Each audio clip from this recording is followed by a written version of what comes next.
Bon,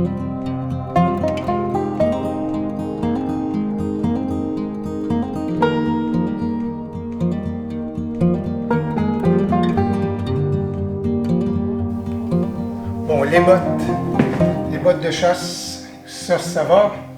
La bouteille d'eau, ça va. Le vêtement anti-moustique et anti-mouche noire, ça va. Super important. Les chemises, ça va. La chemise de camouflage, parfait. Ça, c'est beau.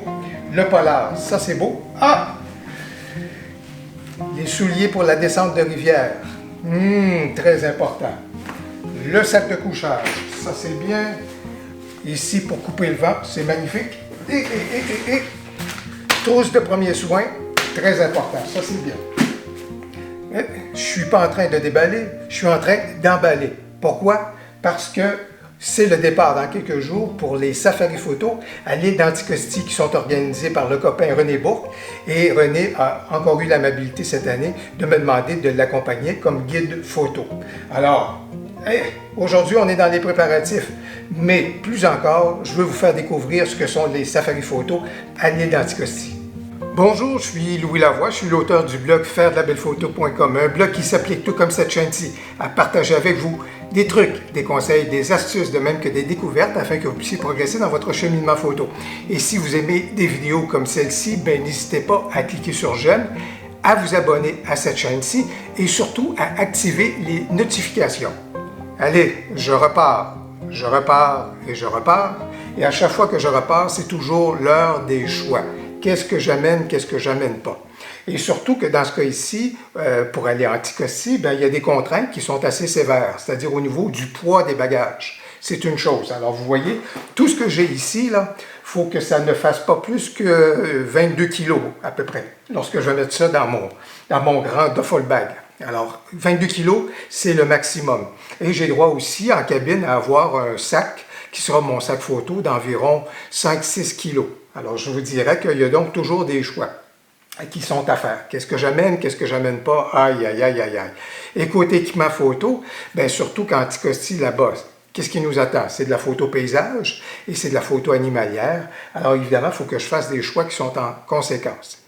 Il y a des choix qui sont à faire. Par exemple, dans le cas du trépied, j'ai choisi de prendre mon plus léger, bien entendu, qui va quand même me permettre de faire de la bonne photo paysage. C'est pas mon plus stable, mais c'est quand même mon plus léger et ça va avoir son importance, d'autant plus qu'il va falloir que je me déplace assez souvent avec le trépied, donc, et le sac à dos. Et je vais juste vous rappeler le tutoriel que j'ai fait sur les trépieds, sur leurs caractéristiques et les choix que vous pouvez faire. Alors, vous avez un lien qui est juste ici, dans le haut de la vidéo, si vous voulez aller voir ce tutoriel-là, pour vous éclairer dans le choix d'un trépied.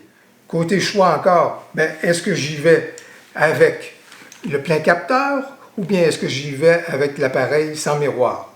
Vous voyez la différence entre les deux, vous voyez la légèreté, évidemment, par rapport au plein capteur de ce côté-ci, mais côté qualitatif, c'est bien entendu que ce qu'on sort avec ce boîtier-ci, c'est supérieur à ce qu'on sort avec celui-ci.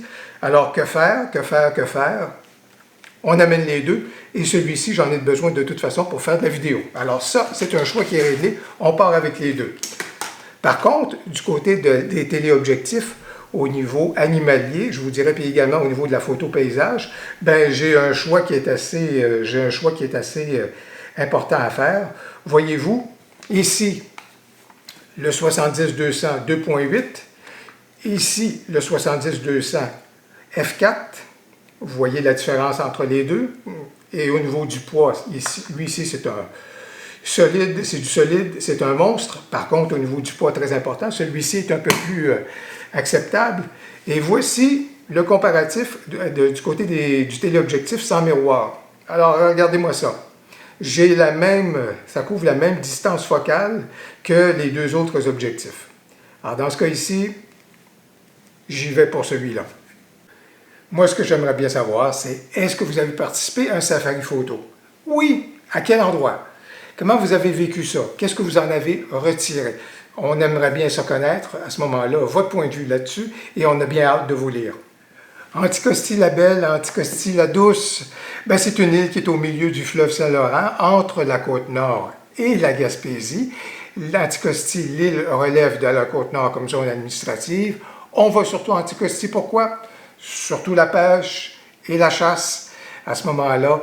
Et il y a l'initiative de René pour amener des groupes photos, mais généralement, ce sont les deux motivations principales des gens pour aller à l'île d'Anticosti, tout comme la villégiature, bien entendu, au cours de la période estivale. À Port-Meunier, c'est la seule localité que vous allez retrouver sur l'île. On y retrouve, durant la saison hivernale, 100-125 personnes, et durant la saison estivale, peut-être autour de 200-250 personnes. Donc, c'est tout petit, mais c'est fort sympathique et les gens sont extrêmement chaleureux et accueillants. On retrouve sur l'île d'Anticosti le parc d'Anticosti, à ce moment-là, qui est sous la responsabilité de la CEPAC. Mais il faut aussi savoir qu'il y a des pourvoiries privées, donc où est-ce que les gens, évidemment, peuvent y aller pour pouvoir faire de la chasse et de la pêche. L'essentiel de la vidéo d'aujourd'hui, c'est surtout que vous découvriez ce que sont les safaris photos à l'île d'Anticosti. Et pour ce faire, je vais laisser la parole à René Bourque et je vais vous présenter également des séquences et des images de cette île qui est magnifique et splendide. Ben, écoute, j'ai été guide de chasse. Je le suis encore depuis au moins une quarantaine d'années. Puis j'ai toujours eu un plaisir fou à faire découvrir l'île à des gens, et à voir les gens s'émerveiller devant toutes les beautés de l'île, la nature, les paysages, les luminosités. Et comme je fais de la photo depuis mon adolescence, j'ai commencé à faire de la photo chambre noire, noir et blanc, et diapositive. Ensuite, quand j'ai découvert la photo numérique, wow, c'est tout un monde à apprendre et à développer. Puis, c'est ça. À force de guider des gens, aimer la photo en même temps, bon, pourquoi pas faire des safaris. Et mon premier était en 73. Là, je me suis rendu compte vraiment que c'était apprécié, puis c'était en demande aussi. Puis, je développe ça depuis ce temps-là. Donc, on est rendu en 2018, puis on a un groupe de photographes qui s'en viennent, puis j'ai bien hâte. Puis, c'est toujours un plaisir d'accueillir ces gens-là. Puis, on apprend beaucoup aussi avec les safaris. C'est pas seulement, c'est sûr qu'il y a le contact humain qui est super intéressant, mais chacun, c'est des choses que, comme on dit, on en apprend tous les jours, puis on découvre ça de façon exponentielle lors d'un safari photo aussi. Et pourquoi Anticosti? Ben, parce que je te dirais, après ma barre, parce que c'est mon île, entre guillemets, c'est l'île de plusieurs, mais parce qu'Anticosti, c'est un terrain de jeu. C'est un grand terrain de jeu pour les amateurs de photos.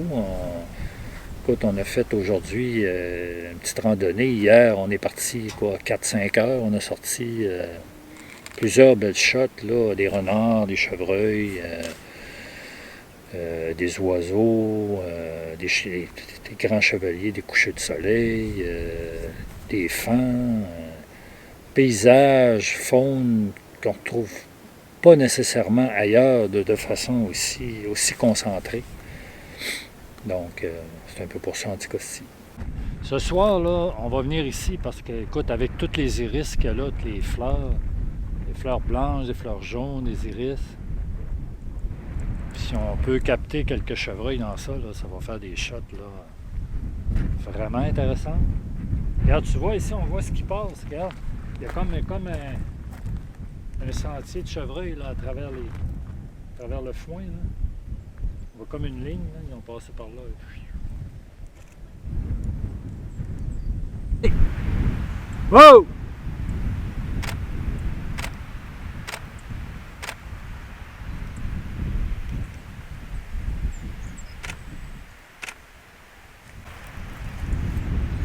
Qu'est-ce que tu dis? Qu'est-ce qui retient ton attention actuellement? Ah, c'est un gros mâle avec un panache en velours. Il est comme atypique.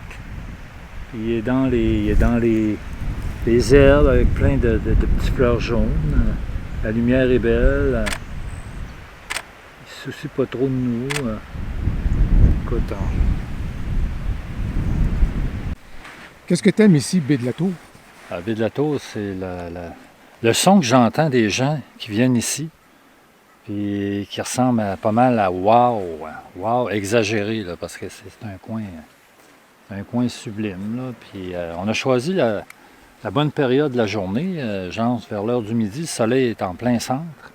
Il est très élevé dans le ciel, fait que la lumière se répercute sur les deux capes de façon pas mal égale. C'est facile de faire des bonnes lectures de lumière puis de sortir des images superbes. Là, tu vois, il y a une dame là, deux dames qui s'amusent à prendre des photos des phoques puis des falaises. On va y aller. Ouais.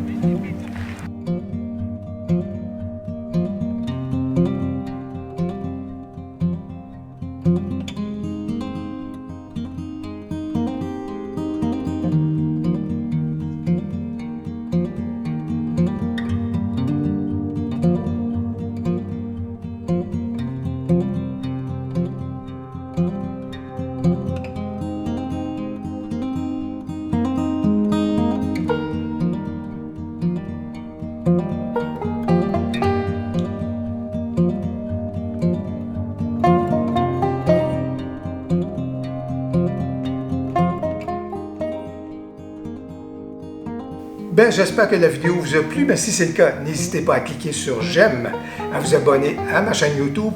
Surtout, allez voir dans le descriptif de la vidéo, j'ai mis un lien vers le site de René pour que vous puissiez mieux connaître encore les safaris photos.